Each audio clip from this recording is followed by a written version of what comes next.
Bienvenue les amis, bienvenue sur Foot à vue, le football comme à la maison. Et oui les amis, on se retrouve pour un nouveau débrief. On va débriefer ce qui vient tout juste de se terminer, le Paris Saint-Germain face au FC Barcelone.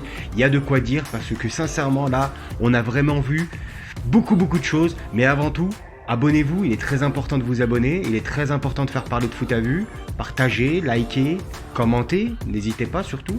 Et c'est parti, on démarre tout ça. Let's go. En première mi-temps, le jeu proposé par le Paris Saint-Germain était vraiment très pauvre. On a vu vraiment une équipe pas agréable à voir, n'avait pas cette fluidité, n'avait pas cette agressivité dans le bon sens du terme, n'avait pas cette façon de pouvoir trouver le partenaire, ce soutien. Il n'y avait rien, c'était le néant. J'ai trouvé vraiment des plots, sincèrement, pour tout vous dire, vraiment des plots que Barça arrivait à passer comme ça, et je trouvais ça vraiment très difficile à voir parce que Paris a quand même le monopole du championnat de France, et se faire vraiment plier par une équipe du Barça vraiment costaud physiquement, qui a mis vraiment du rythme, qui a mis de l'intensité, qui a changé son système. Paris a démarré en 4-2-3-1, n'a jamais utilisé le 4-2-3-1. Ça a été systématiquement, ça a été systématiquement un 4-5-1. Et encore, j'ai trouvé un Icardi très bas. Et on jouait vraiment sur les contres de Mbappé.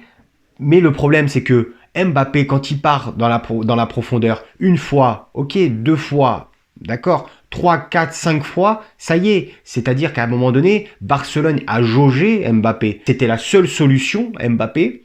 Barça a mis le veto, a mis vraiment le paquet pour stopper vraiment cet apport d'Mbappé en profondeur.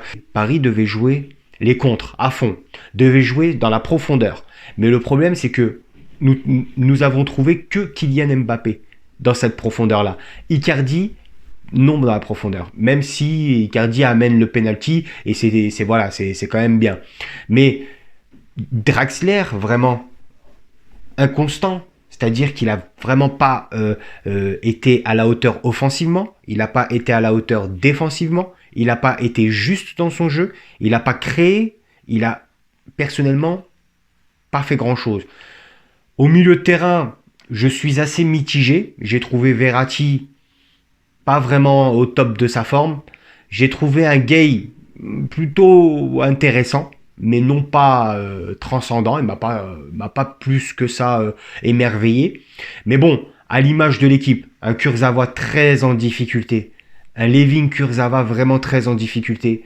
Je trouve pas ça normal d'être l'auteur de 2 pénaltys à l'aller, un penalty, au retour, un autre penalty. Donc pour moi, c'est pas normal. Pas de proposition offensive, repli défensif très modeste, pour pas dire très pauvre. Layvin Kurzawa faisait partie de la remontada. Donc psychologiquement, ça peut atteindre l'esprit. Ce qu'on peut trouver satisfaisant côté parisien, c'est l'excellent Keylor Navas. Merci Keylor Navas d'avoir fait ce match époustouflant, magnifique. Il a fait les arrêts nécessaires. Bon, la cacahuète de Messi, celle-là, je pense que n'importe quel gardien se l'aurait prise. Mais bon, je pense que dans l'ensemble, Navas a quand même sauvé énormément le Paris Saint-Germain. Parce que voilà, il a vraiment été l'homme du match. Il y a eu de la peur, de la fébrilité. Il y a eu du non-jeu, vraiment. Le contenu était vraiment très pauvre. Possible, et j'en suis persuadé aussi, que Barça a mis les ingrédients nécessaires pour pouvoir aussi voir une équipe du Paris Saint-Germain aussi affaiblie et aussi pauvre dans le jeu. Donc ils ont vraiment mis les ingrédients pour pouvoir attraper cette équipe du Paris Saint-Germain et l'attaquer à la gorge, quoi. Donc j'ai trouvé vraiment que le Barça a vraiment bien joué, hein, mais ça s'est joué encore sur des détails aussi, hein, le penalty raté par Messi. Si Messi met le penalty, je pense que c'est un autre match aussi. Donc voilà, je suis assez mitigé. C'est très inquiétant pour le Paris Saint-Germain pour la suite des événements, parce qu'un qualifié avec cette prestation, Ça me fait peur quand on est susceptible de tomber face au Bayern ou d'autres équipes qui sont très costauds dans le jeu. Mais la qualification est là. Il faut être content pour le Paris Saint-Germain. Il faut être content en tant que Français. Mais je pense que voilà quoi, ça fait c'est très problématique pour la suite et j'espère de tout cœur que le Paris Saint-Germain va rehausser son niveau. Déjà aller chercher le titre, ça aussi c'est très important, mais aussi en Ligue des Champions euh, montrer une toute autre image parce que ce soir on a vraiment vu une équipe du Paris Saint-Germain vraiment très pauvre dans le jeu quoi. Ça n'a pas vraiment été une très belle équipe et j'espère que ça ne se reproduira plus parce qu'on part d'un principe où on a vu vraiment une équipe magnifique, grandiose, bellissima au Camp Nou, et là on trouve vraiment une équipe catastrophique au Parc des Princes. L'ombre de la remontada planait sur le Parc des Princes. Je considère toutefois qu'il fallait quand même jouer son jeu parce que le Paris Saint-Germain est quand même finaliste de la Ligue des Champions et a quand même les capacités de pouvoir jouer son jeu et essayer d'apporter plus. Il se devait au moins de jouer. Pochettino a fait en sorte de monter le ton à la mi-temps.